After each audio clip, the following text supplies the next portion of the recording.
amigos, mais uma vez encontro-me aqui para continuarmos com as nossas aulas, a nossa aprendizagem.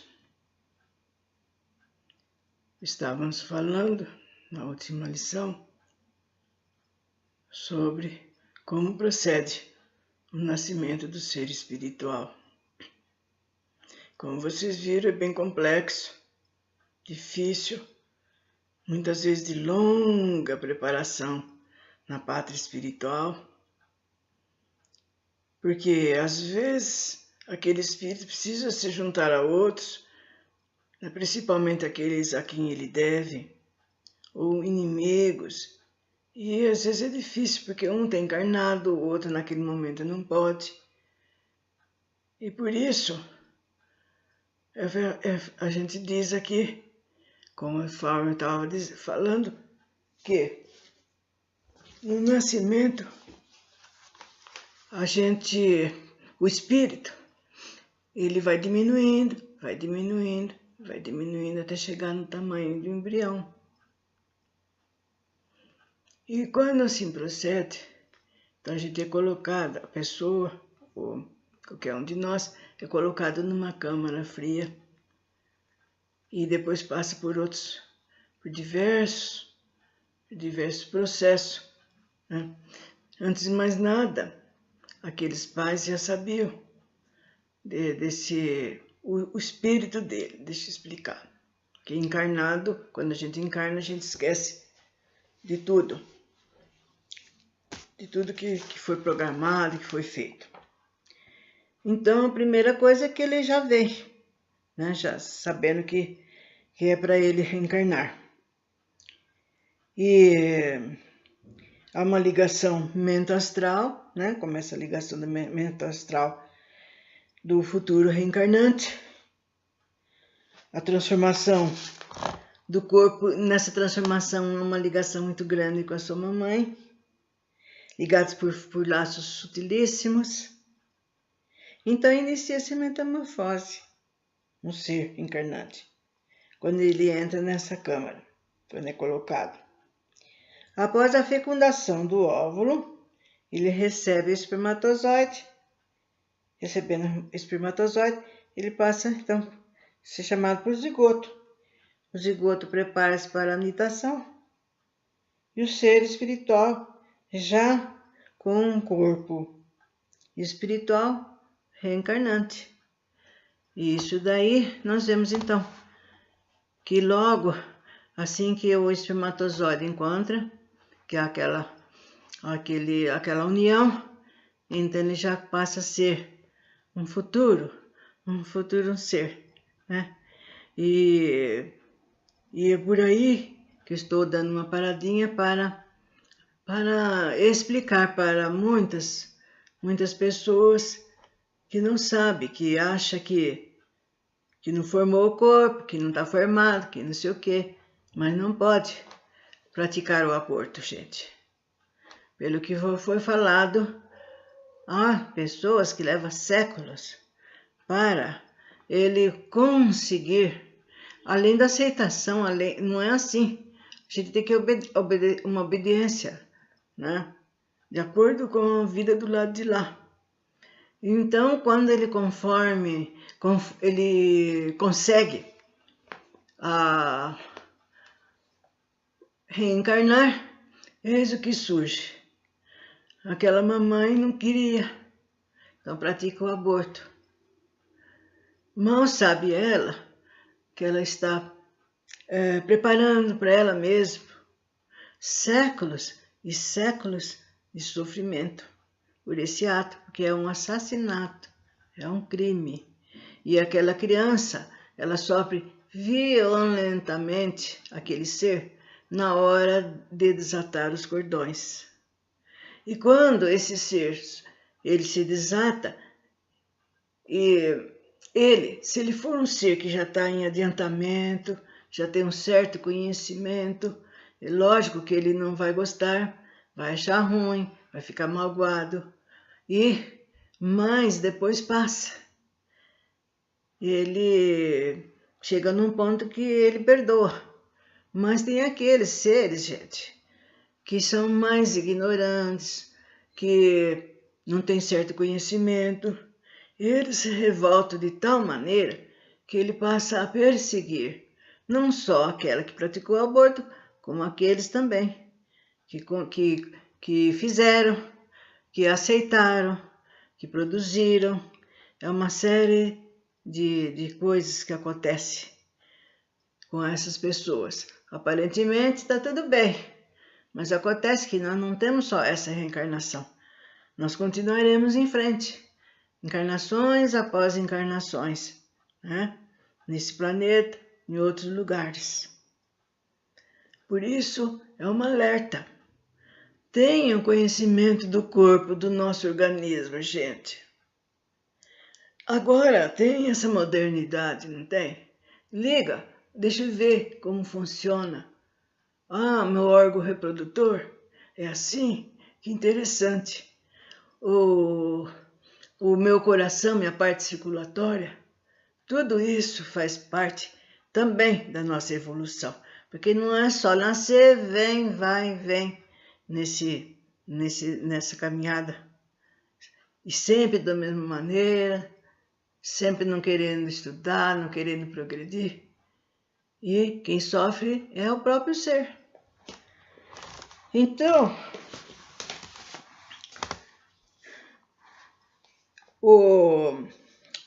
os livros, que eu esqueci de falar, onde tem esse conhecimento sobre nosso desencarne, nosso nascimento, tem sobre os chakras do perispírito e muitas outras coisas muito bonitas no livro da protossíntese cósmica do nosso Francisco Rivas Neto. Excelente esse livro, gente. Profundos conhecimentos. Também temos a Medicina da Alma, de Robson Pinheiro. E o livro Compêndio da Cromoterapia, de René Nunes, que é o livro que eu sigo no estudo da cromoterapia, que depois vai ser dado, mas vai demorar bastante para chegar nesse estudo, porque tem outros conhecimentos antes dele. Mas muita coisa o René, que já é falecido, ele era cromoterapeuta lá em Brasília, a senhora dele deve continuar o trabalho, deve estar continuando o seu trabalho, que é maravilhoso, porque ajuda muitas pessoas doentes a se tratarem, primeiro por intermédio da luminosidade colorida. Então, voltando ao que nós estávamos falando, então já foi dito que essas coisas precisam ser conhecidas, precisam ser ditas. E elas foram tiradas de vários livros, não de um livro só. Foram tiradas, foram estudadas, foram compiladas para que fosse bem uniformizada e facilitasse o nosso conhecimento. Vejamos então por hoje. Os pecados são estados de espíritos obscuros e de baixa voltagem que requerem, no seu consumo, fluidos espessos. Tratando-se de fluidos muito densos e depois de ser usados e consumidos pelo homem, comprime um residual indesejável, tal como queima de querosene, e formam então uma fuligem que adere e oprime vigorosamente as fibras delicadas do nosso perispírito. Essa espécie de toxina, de cinza tóxica, fluídica, pegajosa e primária, só pode ser expurgado do nosso perispírito após o desencarne. e sob o tratamento dos charcos, nos charcos absorventes astralinos do além-túmulo. Então, está dizendo de uma maneira mais simples que a gente pratica os pecados, faz as coisas erradas por pensamentos e por atos, né? Muitas vezes até sabendo o que está fazendo, outras vezes por ignorância, outras vezes numa maneira impensada, numa falta de paciência, né? E ao pensar em impropérios, xingamentos, desejos de maldade para as pessoas, ou então de dar um tiro, de espancar, enfim, uma falta de respeito contra ele mesmo, né? Por exemplo, se ele é dado a bebidas, drogas, e contra o próximo, né? Desejando aquilo que ele não pode ter, invejando, matando, mandando fazer as coisas muito erradas. E com isso, cada vez que nós nos submetemos a isso tudo, seja por pensamento, seja por atos, a gente mesmo, no nosso perispírito, a gente consegue produzir essa substância que ela parece mais com fuligem, né? Com aquela fuligem que forma na chaminé das fábricas, ou antigamente nos nossos fogões, né? E essa fuligem ela fica aderida no nosso perispírito, grudado mesmo, não há quem tire. Então, quando a gente passa para o lado de lá, para o lado do espiritual, que eu falei aquela hora em aulas passadas, que a gente passa por um tratamento. E os técnicos espirituais limpam a gente é levada para um lugar, como disse aqui, charcos astralinos, e nesse lugar, gente, é passada uma espécie de lixa no nosso corpo perispiritual, e isso daí dói bastante, e o ser se julga que ele está sendo queimado, né? Portanto, na nossa Igreja Católica não deixa de ter razão, porque ele é um inferno mesmo, e ele se julga sendo queimado. E nas zonas de sofrimento no plano astral inferior, as zonas que eles dizem que é o purgatório. Tudo isso existe, não é fantasia, não é história. Então, se nós gostamos de nós mesmos, vamos nos modificar em todos os pontos de vista que precisam.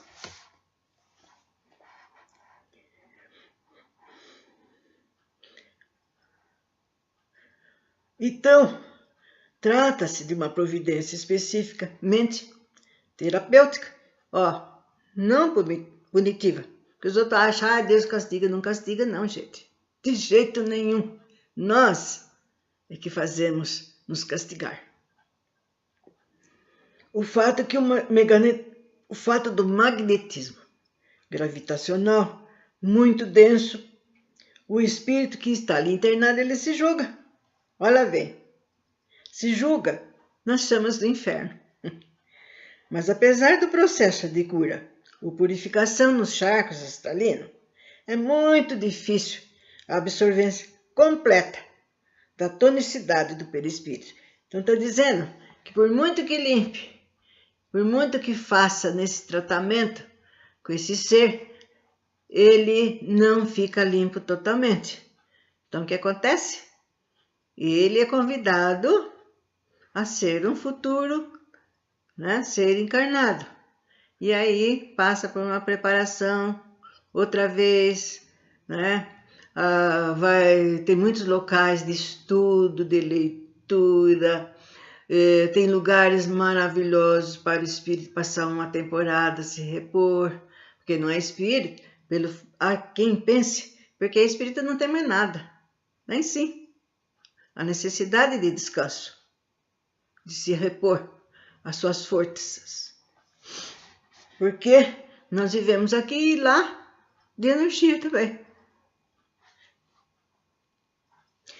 Quase sempre ainda sobeja certa quantidade de resíduos, porquanto o lodo absorvente astralino apenas soluciona a camada periférica.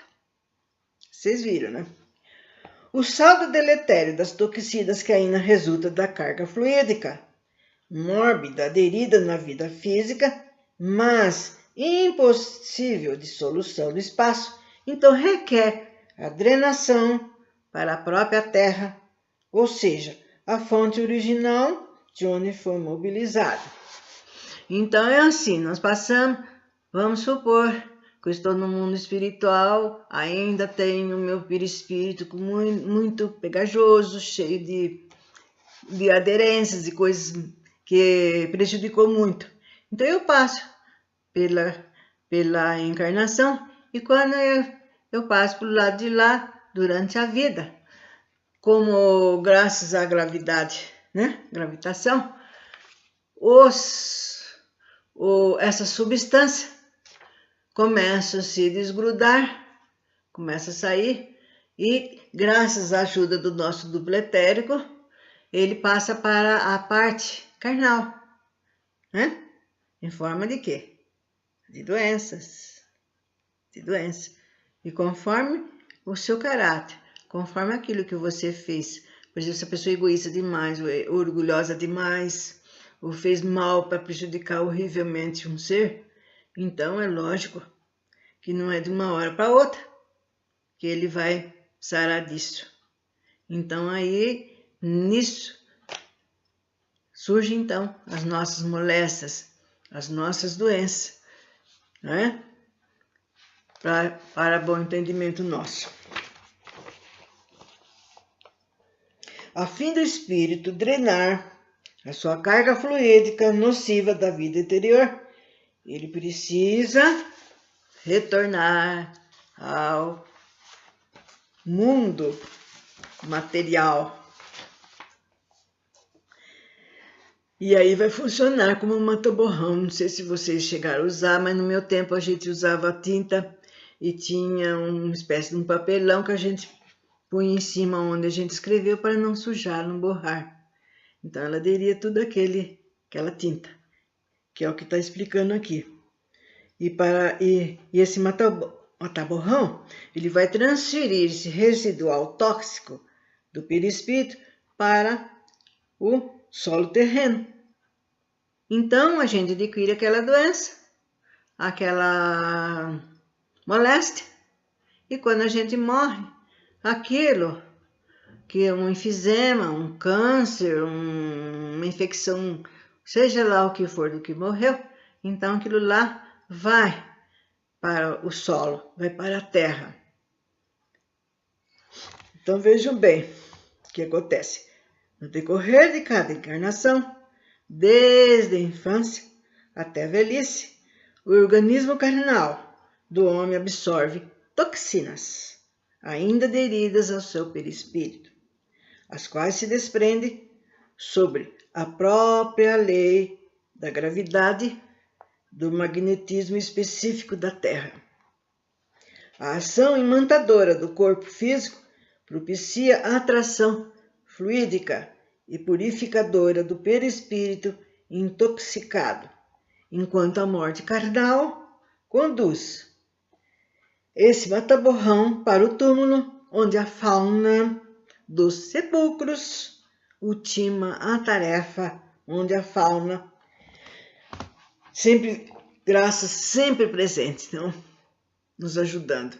Vocês veem que a gente encontra por todos os lados, de todas as maneiras, alguma coisa que às vezes a gente não compreende, mas a gente está sempre ajudada. Então, ultima essa tarefa, desintegrando os miasmas, os resíduos perniciosos, aos quais terminam incorporados no próprio campo etéreo fluídico da Terra. Então, vocês estão vendo que não é nada fácil.